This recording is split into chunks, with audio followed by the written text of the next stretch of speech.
Salam sejahtera Malaysia, tuan-tuan dan puan, selamat datang ke channel Fels Lifestyle. Saudara-saudara yang amat dihormati sekalian, setelah keputusan Presiden Muda ataupun Satu Blok Muda, keputusan oleh Presiden Muda sendiri, Syed Saddiq, untuk menarik sokongan dari Kerajaan Perpaduan, sekaligus menyebabkan majority 2/3 tidak ada lagi. Tapi seperti apa yang pernah dinyatakan oleh beberapa pemerhati politik, di mana satu helai bulu roma Anwar pun tidak hilang dan langsung tidak ada kesan susulan penarikan sokongan dari Muda ataupun Presiden Muda Syed Saddiq sebagai ahli parlimen. Nah, kita bercakap tentang status beliau sebagai ahli parlimen. Akhirnya banyak spekulasi yang dibuat. Adakah Syed Saddiq akan letak jawatan? Adakah Syed Saddiq akan melepaskan ataupun mengosongkan kerusi dan mengadakan semula pilihan raya kecil? Disebabkan pada pilihan raya umum sebelum ini, beliau telah dibantu oleh jentera PH, pilihan raya PH. Dan akhirnya beliau menang kerusi ahli parlimen Muar. Satu artikel dari Utusan Malaysia, Syed Saddiq perlu kosongkan kerusi Muar. Berikutan penarikan secara rasmi sokongan daripada Kerajaan Perpaduan oleh Muda, Parti Ikatan Demokratik Malaysia. Presidennya Syed Saddiq Abdul Rahman. Syed Saddiq Syed Abdul Rahman digesa mengosongkan kerusi Parlimen Muar.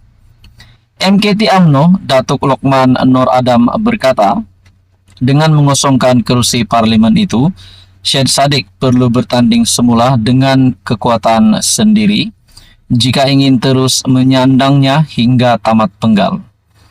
Katanya, hal ini kerana ketika bertanding dalam pilihan raya umum ke-15, Syed Saddiq bertanding atas kesefahaman dengan Pakatan Harapan supaya tidak meletakkan calon untuk menentangnya. Oleh yang demikian, perkara yang paling bermaruah sewajarnya beliau lakukan sekarang adalah mengosongkan kerusi Parlimen Muar dan bertanding semula dengan bantuan rakan-rakan PN yang lebih mesra dengan beliau sekarang. Syed Saddiq dengan rasminya menarik sokongan daripada Kerajaan Perpaduan kerana langkah Kerajaan Perpaduan di bawah kepimpinan Datuk Seri Anwar Ibrahim dilihat bertentangan dengan prinsip kedaulatan undang-undang.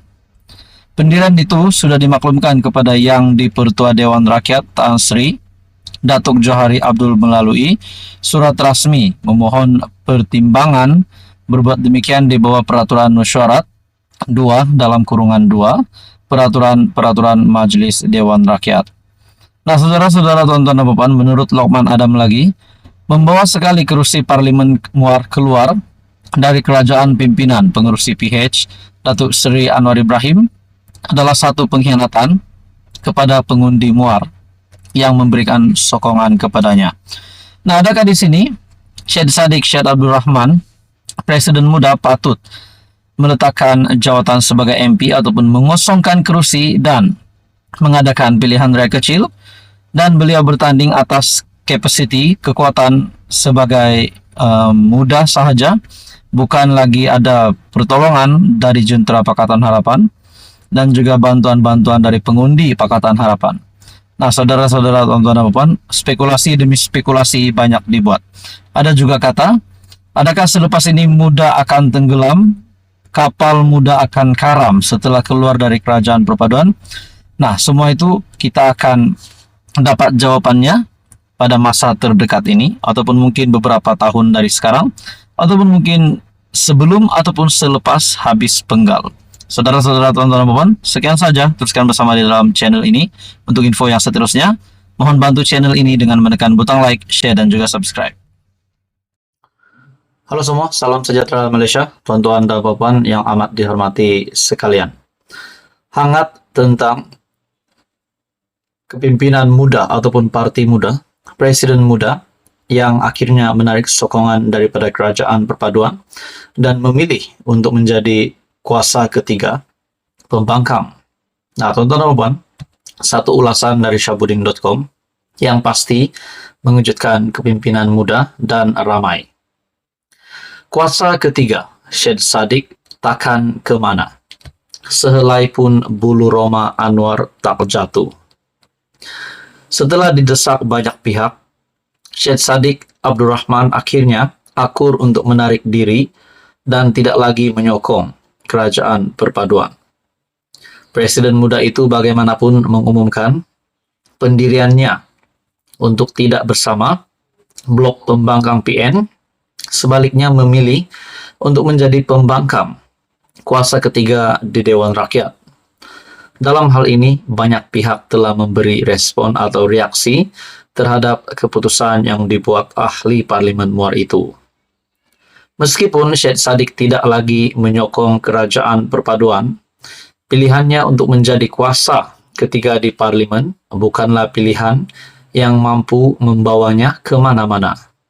Dengan hanya satu kerusi saja dimiliki di parlimen, berbanding kerajaan perpaduan ada 147 dan PN memiliki 74, peranan kuasa ketiga muda hampir tidak bernilai apa-apa. Sebagai peringatan kepada Syed Saddiq, untuk renungannya, tiada mana-mana parti pernah berjaya dengan impian untuk menjadi kuasa ketiga di negara ini. Pada PRU 2018, ketika berlaku pertembungan antara PH dan BN. Ketika itu, PAS telah memilih untuk menjadi kuasa ketiga dengan harapan mampu menjadi penentu dalam pembentukan kerajaan. Impian PAS itu terbukti gagal, di mana mereka hanya menang 18 kursi parlemen saja, dan PH membentuk kerajaan tanpa pertolongan sesiapa. Pada PRU 2022 yang lalu, pejuang pimpinan Tun Mahathir Mohamad turut menjadi kuasa ketiga di sebalik PH, BN, dan PN saling bersaing untuk menjadi kerajaan. Pejuang bukan saja kalah semua kursi, malah hilang deposit di semua kerusi yang ditandinginya. Apakah muda yang hanya ada satu kerusi di Muar, itu pun menang pada PRU 15 lalu dengan bantuan, sokongan, serta laluan diberi PH, merasakan dirinya lebih hebat daripada PAS dan pejuang dalam konteks berangan-angan sebagai kuasa ketiga. Sebelum nak bercita-cita mahu jadi kuasa ketiga, lebih baik Syed Saddiq tumpukan fikiran bagaimana untuk muda mempertahankan lagi kerusi Muar pada PRU selepas ini, sambil memastikan kes mahkamahnya tidak sampai menghumbannya ke penjara. Di waktu yang sama, tiada majoriti 2/3 di parlimen akibat penarikan sokongan Syed Saddiq itu sebenarnya juga tidak memberi kesan apa-apa kesan kepada kerajaan perpaduan. Tiada apa-apa yang terganggu dalam pentadbiran seharian kerajaan. Bahkan, kelulusan RUU di parlimen hanya memerlukan undi majoriti melalui undian belah bahagi, bukan sokongan 2/3 ahli parlimen. Lebih daripada itu, majoriti 2/3 sudah tidak dimiliki oleh mana-mana Perdana Menteri dan kerajaan sejak tahun 2008 lagi. Di banyak negara dunia pula, kerajaan yang memiliki majoriti 2/3 hanya boleh dibilang dengan jari saja. Jadi, tak jatuh walau sehelai bulu roma Anwar pun dengan ketiadaan majoriti 2/3 akibat tindakan Syed Saddiq itu. Namun, untuk perjuangan masa depan muda dan dirinya sendiri, Syed Saddiq harus sadar, bukan saja banyak bulu mungkin tertanggal daripada tubuhnya, malah mungkin tak cukup bulu untuk dipertaruhkan demi survivalnya selepas ini. Kecualilah jika beliau tak malu, lalu sedia menjilat PN yang diketuai Mahyadin yang pernah dituduhnya mengheret ke mahkamah sebelum ini, semata-mata kerana dia enggan menyokong bekas Perdana Menteri yang gagal itu. Syabudin Husin, 11 September 2023.